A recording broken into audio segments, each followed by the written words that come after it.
حاميم والكتاب المبين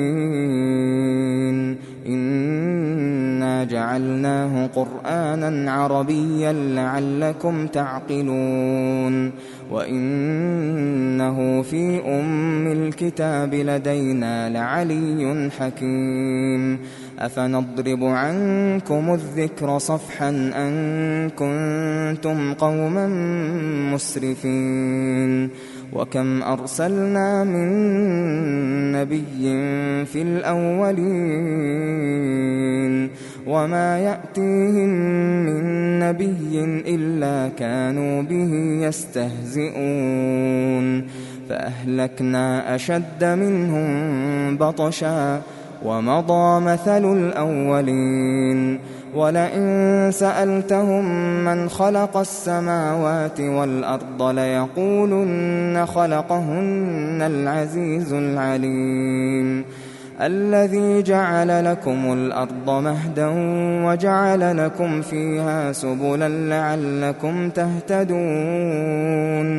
والذي نزل من السماء ماء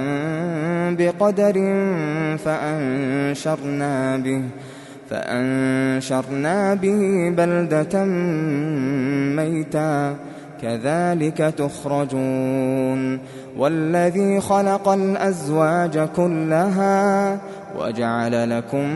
من الفلك والأنعام ما تركبون لتستووا على ظهوره ثم تذكروا نعمة ربكم إذا استويتم عليه وتقولوا سبحان الذي سخر لنا هذا وما كنا له مقرنين وإنا إلى ربنا لمنقلبون وجعلوا له من عباده جزءا إن الإنسان لكفور مبين أم اتخذ مما يخلق بنات وأصفاكم بالبنين وإذا بشر أحدهم بما ضرب للرحمن مثلا ظل وجهه مسودا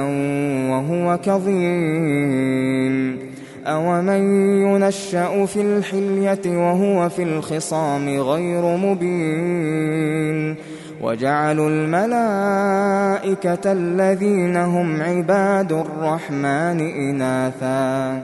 أشهدوا خلقهم ستكتب شهادتهم ويسألون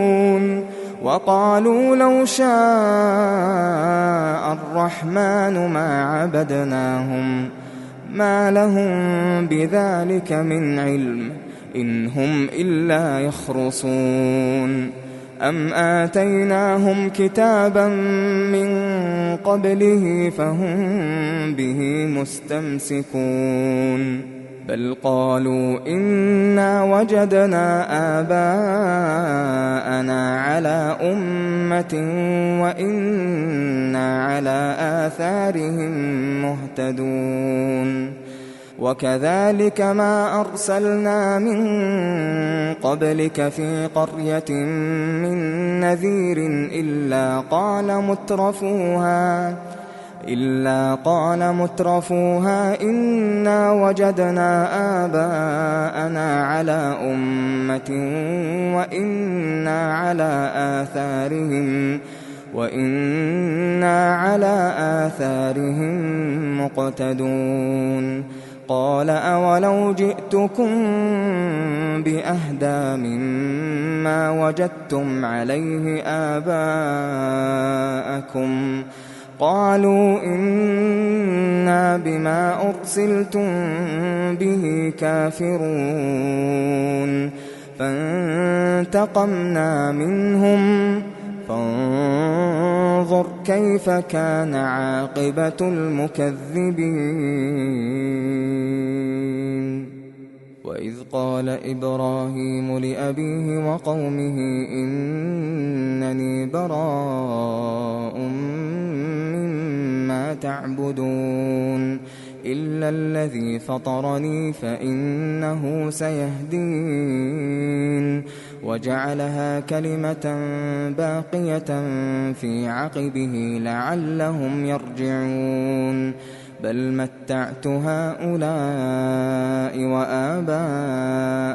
حتى جاءهم الحق ورسول مبين ولما جاءهم الحق قالوا هذا سحر وإنا به كافرون وقالوا لولا نزل هذا القرآن على رجل من القريتين عظيم أهم يقسمون رحمة ربك نحن قسمنا بينهم معيشتهم في الحياة الدنيا ورفعنا بعضهم فوق بعض درجات ليتخذ بعضهم بعضا سخريا ورحمة ربك خير مما يجمعون ولولا أن يكون الناس أمة واحدة لجعلنا لمن يكفر بالرحمن لبيوتهم سقفا من فضة ومعارج عليها يظهرون ولبيوتهم أبوابا وسررا عليها يتكئون وزخرفا وإن كل ذلك لما متاع الحياة الدنيا والآخرة عند ربك للمتقين ومن يعش عن ذكر الرحمن نقيض له شيطانا فهو له قرين وإنهم ليصدونهم عن السبيل ويحسبون أنهم مهتدون حتى إذا جاءنا قال يا ليت بيني وبينك بعد المشرقين فبئس القرين ولن ينفعكم اليوم إذ ظلمتم أنكم في العذاب مشتركون أفأنت تسمع الصم أو تهدي العمي ومن كان في ضلال مبين فإما نذهبن بك فإنا منهم منتقمون أو نرينك الذي وعدناهم فإنا عليهم مقتدرون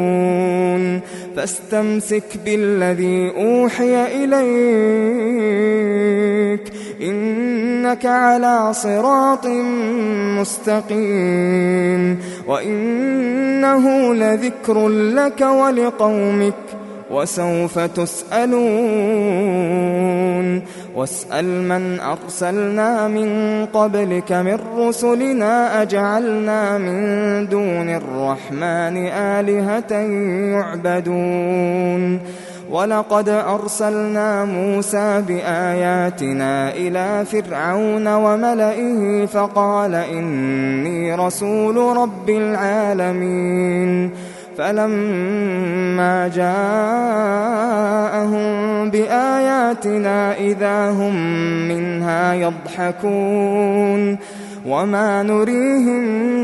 من آية إلا هي أكبر من أختها وأخذناهم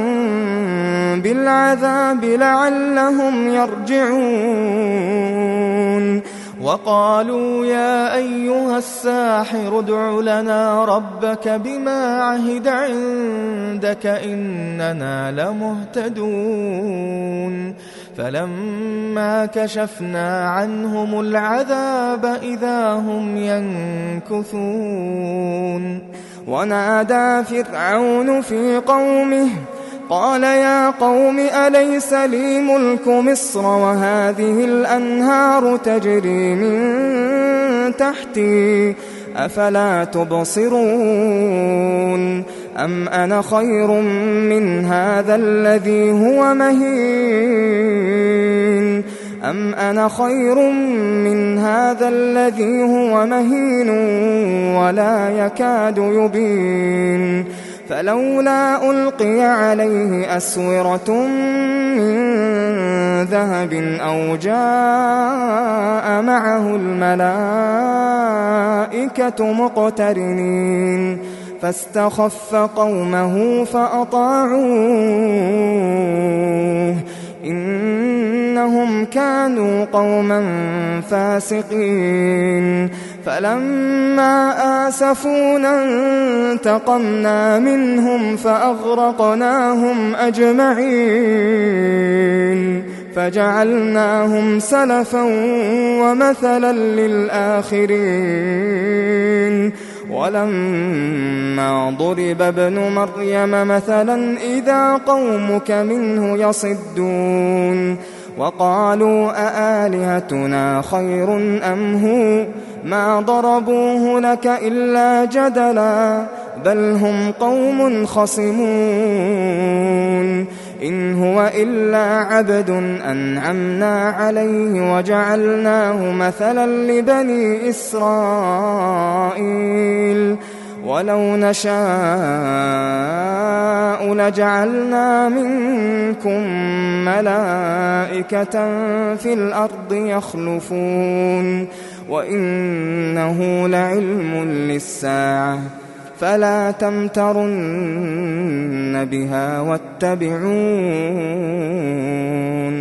هذا صراط مستقيم ولا يصدنكم الشيطان إنه لكم عدو مبين ولما جاء عيسى بالبينات قال قد جئتكم بالحكمة ولأبين لكم